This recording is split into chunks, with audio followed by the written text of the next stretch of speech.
Welcome back. Anything Goes Friday here on the Thom Hartmann Program. It looks like the woman who was driving her car around. This has really been troubling me, and maybe I'm off base on this, but the woman who was driving that car around, it looks like she was probably experiencing postpartum depression. And if not just that, she had some kind of serious mental illness on top of that because she was taking antidepressants and she was also, had been prescribed anyway. We don't know what she was on at the moment. Antidepressants and anti-schizophrenia drugs. And her family said that since the birth of her child, she was experiencing extreme depression. And there's this thing called postpartum depression. Remember the woman who drove her car with her children in it into the river and drowned her children, and the other woman who killed her kid? I mean, there's Susan Smith, I think, was one of the names. There was somebody else. We've had these cases of these women who have essentially killed themselves and in some cases their children. And this might have been her way of doing it. We don't know. What we do know is that she's not an Al-Qaeda terrorist, and she's not, a Tim McVeigh militia terrorist.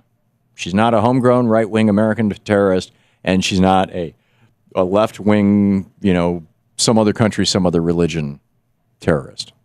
She wasn't a terrorist at all. And I watched that video where there were 5 police officers standing around her car after it had already engaged in some pretty wild behavior.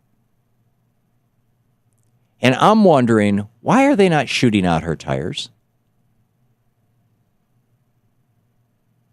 When they finally stopped her, and there are 2 stories I've read in the media, and I don't know that we actually have the full story yet, but I've seen one story that she got shot when she was getting out of the car, or had gotten out of the car, and the other that she was shot while she was still in the car. And I can't tell you that I know the truth of either of those because I've seen 2 reports in the media of both this morning.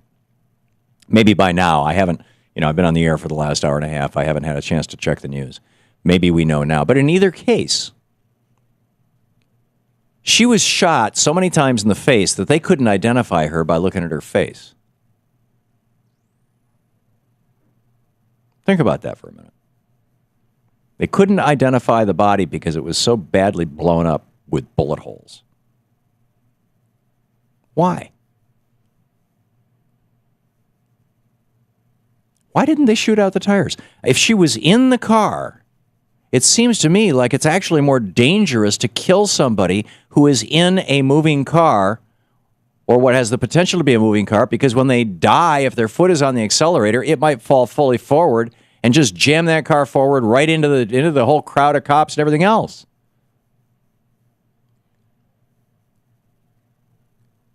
And whatever happened to minimum force necessary? Or am I just totally off base on this? Is it just like really important if somebody runs from the police that you just shoot them in the head? And I realize it wasn't just running from the police. It was crashing the barricade at the White House and crashing the barricade at the U.S. Congress, the U.S. Capitol building. But is that an executable offense? Is the penalty for running the barriers at the White House and Congress death?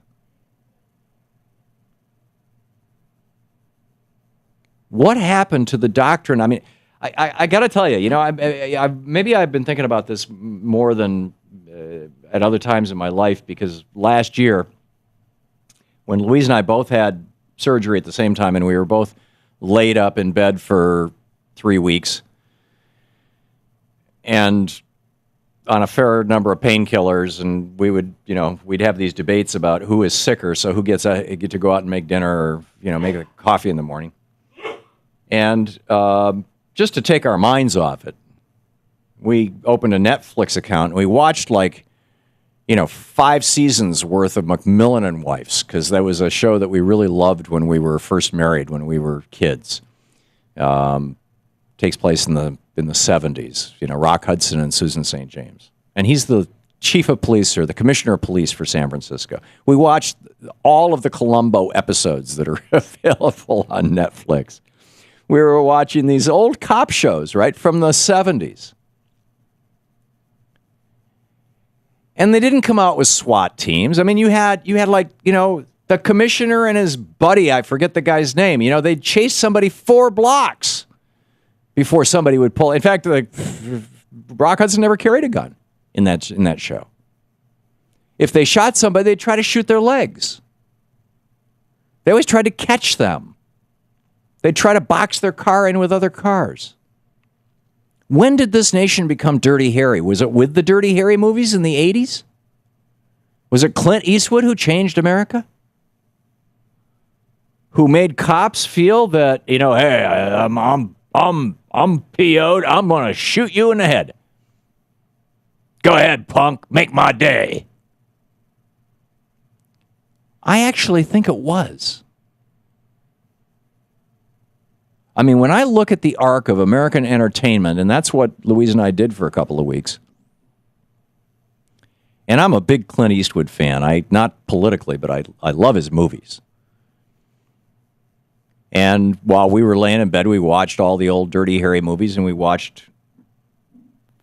There was another couple that he was involved in. I forget the name of them. And that was during the Reagan era, and as I recall, and it seems like that was the time when the guy who was the rogue cop, who during the 70s, during the McMillan and wife era, would have been not just fired from the police department, but arrested as a bad cop. With Dirty Harry and Clint Eastwood, early on in the series, it was like, oh, God, do we have to put up with this guy? He's nuts. He keeps killing people. He's like, but he gets results, I guess. And toward the end, it was like everybody's cheering Dirty Harry. It's like everybody wants to be Dirty Harry. And it's now it's like every police officer in America wants to be Dirty Harry. Well, obviously a wild generalization, but our police forces they're buying tanks, for God's sake. They're using SWAT teams to serve eviction notices and to take out pot dealers. Did they really need to shoot this woman in the head so many times you couldn't identify her? You're listening to the Thom Hartmann Program. Call 866-987-THOM. Or am I just a total bleeding heart liberal? Or both? I'm right and I'm a liberal.